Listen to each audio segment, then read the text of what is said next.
So today we will learn which word we should use to describe our past. Is it for or since?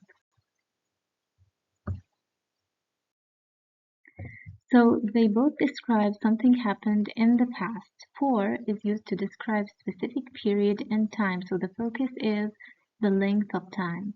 Since is used for a starting point, no ending point, so we don't have an ending point. See here in this slide, the difference is illustrated with sentence structure and examples.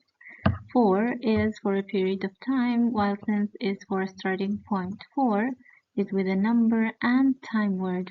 So for example, 2 centuries, while since is with a time or a date. So for example, since 1995.